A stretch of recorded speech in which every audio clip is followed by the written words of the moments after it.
જિલ્લા પંચાયતના પ્રમુખ શ્રીમતી ભાવિનીબેન પટેલ, નર્મદા જિલ્લા પંચાયતના પ્રમુખ શ્રી ભીમસિંહભાઈ તડવી, અમારા સાંસદ શ્રી મનસુખભાઈ વસાવા, શ્રી પ્રભુભાઈ વસાવા, મારા સાથી ધારાસભ્ય શ્રી ગણપતસિંહભાઈ વસાવા, શ્રી મોહનભાઈ ઢોડિયા, શ્રી કુંવરજીભાઈ હળપતિ, શ્રી મોહનભાઈ કોંકણી, શ્રી સંદીપભાઈ દેસાઈ, શ્રીમતી દર્શનાબેન દેશમુખ, સુરત જિલ્લાના પૂર્વ ધારાસભ્ય શ્રીમતી જંખનાબેન પટેલ, પ્રમુખ શ્રી ભરતભાઈ રાઠોડ, પ્રમુખ શ્રી નીલભાઈ રાવ, જિલ્લા કલેક્ટર શ્રી સૌરભ પારગી, જળસંપત્તિ વિભાગના સચિવ શ્રી પીસી વ્યાસ, ઉમરપાડા તાલુકા પંચાયતના શ્રી રમેશભાઈ વસાવા, કેવડી ગ્રામ પંચાયતના સરપંચ શ્રી વિનયભાઈ વસાવા, આમંત્રિત સર્વે મહાનુભાવો, પ્રેસ મીડિયાના મિત્રો, સૌને મારા નમસ્કાર. પૂર્વ મંત્રી અને ઉમરેઠ મત વિસ્તારના લોકપ્રિય ધારાસભ્ય શ્રી ગોવિંદભાઈ પરમારનું ગઈકાલે દુઃખદ નિધન થયું છે. એમના આત્માને ચીર શાંતિ અને કુટુંબીજનો અને સમર્થકોને પણ આ દુઃખ સહન કરવાની શક્તિ પ્રભુ આપે એવી પ્રાર્થના.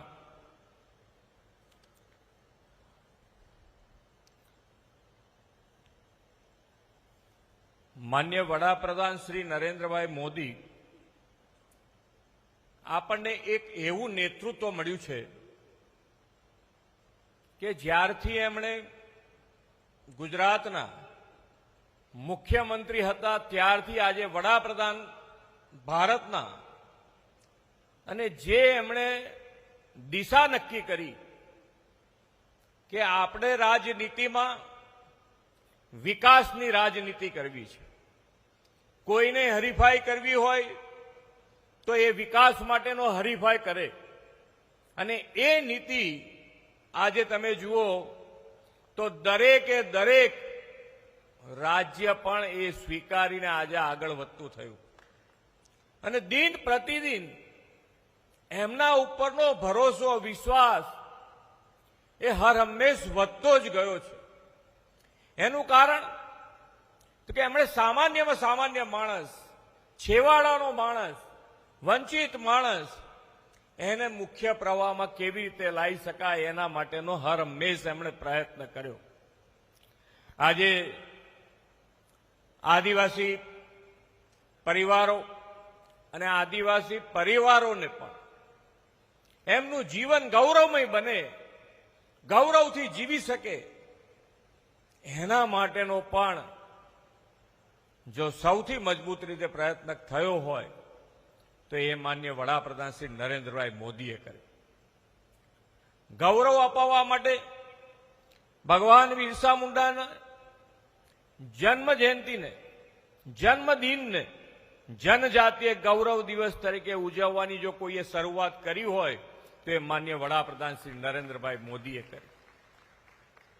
એમના 150મી જન્મ જયંતિ પણ આખા દેશમાં ઉજવણી એમના નેતૃત્વમાં થઈ, આપણા ગુજરાતમાં પણ આપણે કરી. સૌથી એટલે જેને કહેવાય કે ભગવાન બિરસા મુંડાને સૌથી શ્રેષ્ઠ અંજલિ કોઈએ આપી હોય તે માન્ય વડાપ્રધાન શ્રી આપે.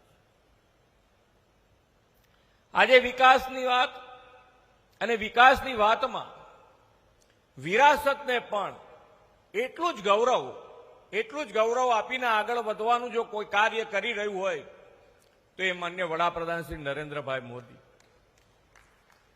એ પછી રામ મંદિર બનાવવાની વાત હોય કે પાવાગઢમાં ધ્વજારોહણની વાત હોય, એ દરેકમાં જેમ સોમનાથ પર્વ, સ્વાભિમાન પર્વ ઉજવણીની વાત હોય, તો આપણી સંસ્કૃતિ, આપણે વિકાસ કરવો છે, પણ વિકાસની સાથે આપણી વિરાસત, આપણી સંસ્કૃતિ એ પણ એટલી જ જરૂરી છે. એના પણ મજબૂત પાયા આપણા હશે તો જ આપણો વિકાસ ટકી શકશે.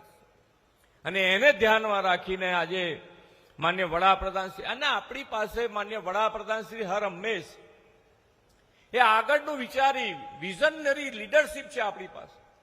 આગળનું વિચારીને હર હંમેશ કામ કર્યું છે. આદિવાસી પટ્ટામાં જ્યારે એમણે વનબંધુ કલ્યાણ યોજનાની શરૂઆત કરી અને વનબંધુ કલ્યાણ યોજનાની સાથે સાથે હમણાં જ 150મી જન્મ જયંતિ ભગવાન બિરસાની ઉજવણી પ્રસંગે 2 લાખ કરોડ રૂપિયાની જનજાતીય ગૌરવ યોજના આપણે 5 જ વર્ષમાં વાપરવાના છીએ. આટલી મોટી રકમ આદિવાસી સમાજ માટે, આદિવાસીના આખા પટ્ટા અંબાજીથી ઉમરગામ સુધી 5 વર્ષમાં આપણે આ 2 લાખ કરોડ રૂપિયા વાપરવાના છીએ. અહીંયાથી હમણાં મંત્રીશ્રીઓ પણ કહેતા હતા એમ જ કે એક વર્ષે 35,000 કરોડ રૂપિયા વપરાશે આદિવાસી પટ્ટામાં. તમારે જે બાકી હોય તમારા વિસ્તારમાં, જિલ્લો, તાલુકો, ગામ સુધી તમારે જે પણ જરૂરિયાત હોય એ જો આયોજનબદ્ધ રીતે કામ લઈને આવશો તો એક પણ કામમાં અમારી ના નહીં હોય. એ કામ તમારું પૂરું કરવાની અમારી તૈયારી હશે.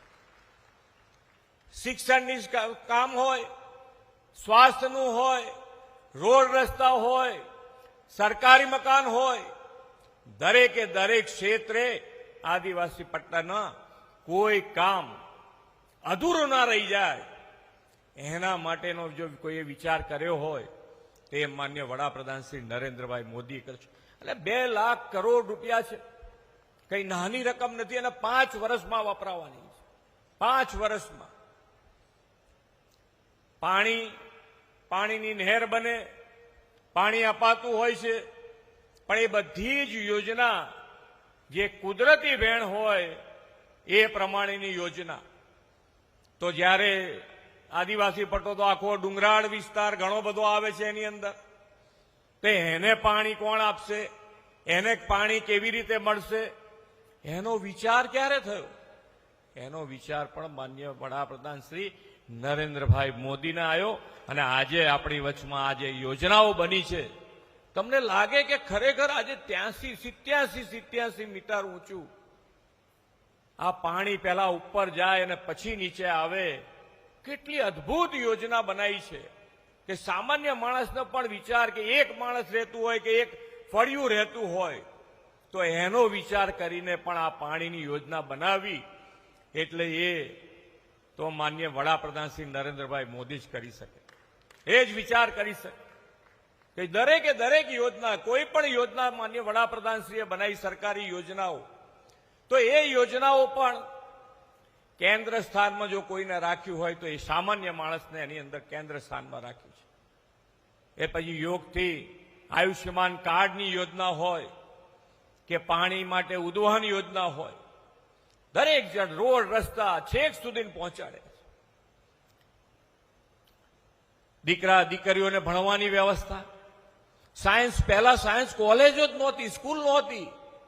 સાયન્સમાં દીકરા દીકરી ભણે કેવી રીતે, એનો પણ વિચાર માન્ય નરેન્દ્રભાઈએ કરી અને સાયન્સ સ્કૂલો, સાયન્સ કોલેજો, આજે તો મેડિકલ કોલેજ પણ આ વિસ્તારમાં બની છે. અને આજે દીકરા દીકરીઓ એન્જિનિયર, ડોક્ટર, વકીલ બનતા થયા છે.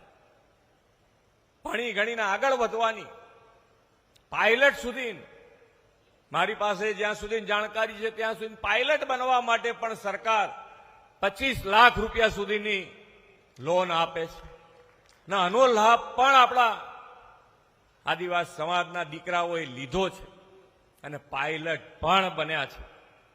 ખૂબ સારી રીતે આગળ વધવા માટેની દરેકે દરેક યોજના માન્ય વડાપ્રધાનશ્રીના નેતૃત્વમાં ગુજરાત સરકાર, હું અને મારી ટીમ એના માટે હર હંમેશ તૈયાર હોઈએ છીએ.